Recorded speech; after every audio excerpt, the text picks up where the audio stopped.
New York, wall street, suit boot, हाथ में coffee, आंखों में एम्बिशन लिए अर्जुन आगे बढ़ रहा था, पर परिवार माँ धीरे धीरे छूटते जा रहे थे पीछे। फोन बजा, बेटा इस बार मैंने तुम्हारे लिए आम का अचार बनाया, सोचा भेज दूं। अर्जुन मीटिंग में था। माँ प्लीज ये सब मत भेजा करो, यहाँ सब कुछ मिलता है, बचपना बंद करो, ऑनेस्टली अब ये मेरे स्टेटस पे फिट नहीं बैठता है। खामोशी। फिर माँ ने कहा ठीक है बेटा। कॉल कट गया। उस दिन के बाद माँ ने कभी अचार भेजने की बात नहीं की। दिन और साल बीते। एक दिन अचानक फोन आया, अर्जुन अब तुम्हारी माँ नहीं रही। फ्लाइट में बैठा अर्जुन सोच रहा था, माँ बस एक बार पूछ लेती, इस बार मैं मना नहीं करता। अंतिम संस्कार हुआ। फिर एक डाकिये ने एक थैला दिया। माँ हर महीने पोस्ट ऑफिस आती, फिर यह कहकर थैला नहीं भेजती क्योंकि मेरा बेटा अब बड़ा हो गया, उसे ये पसंद नहीं है। अर्जुन ने थैला खोला, अंदर सूखे अचार के डब्बे और चिट्ठी। बेटा इस बार थोड़ा खट्टा बन गया है।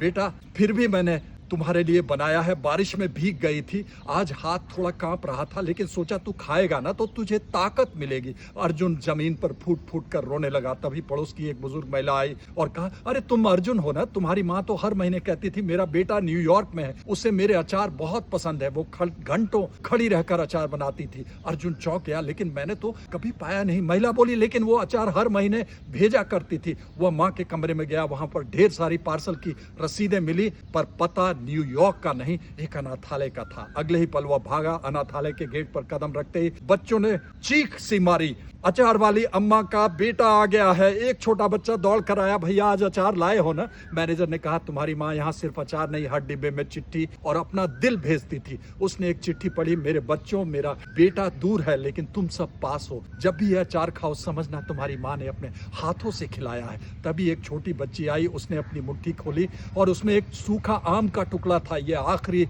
बार का अचार है, मैंने संभाल के रखा है, जब भी रोना आता है इससे सूंघ लेती हूँ और माँ की याद आ जाती है। मैनेजर ने धीरे से कहा, मरने से 2 दिन पहले वो आई, बहुत कमजोर थी, बोली इस बार अचार थोड़ा कम होगा लेकिन मेरा प्यार कभी कम न होगा। अर्जुन घुटनों के बल गिर गया, माँ मुझे माफ कर दो। तभी आखिरी चिट्ठी हाथ लगी जिसमें लिखा था, अर्जुन को अच्छा अचार नहीं लगता, शायद वो बड़ा हो गया, लेकिन मैं माँ हूँ, उसे प्यार देना कभी नहीं छोड़ सकती, इसलिए अब अचार उन बच्चों को भेजती हूँ जो अभी भी माँ को महसूस करते हैं। अनाथालय के बच्चे प्रार्थना कर रहे थे, भगवान हमारी अचार वाली अम्मा को बिल्कुल ठीक करना, अच्छे से रखना। अर्जुन ने महसूस किया कि वो उस दिन अनाथ हो गया था जिस दिन उसने माँ को ना कहा था। सबसे बड़ी दूरी मन की किलोमीटर में नहीं होती है, बल्कि उस क्षण में होती है जब आप अपने को ना कहते हैं। अगर आपकी माँ जिंदा है तो आप निस्संदेह दुनिया के सबसे अमीर इंसान हैं। आज ही उन्हें गले लगाइए और फोटो शेयर कीजिए और लिखिए, I love you mummy, I love you.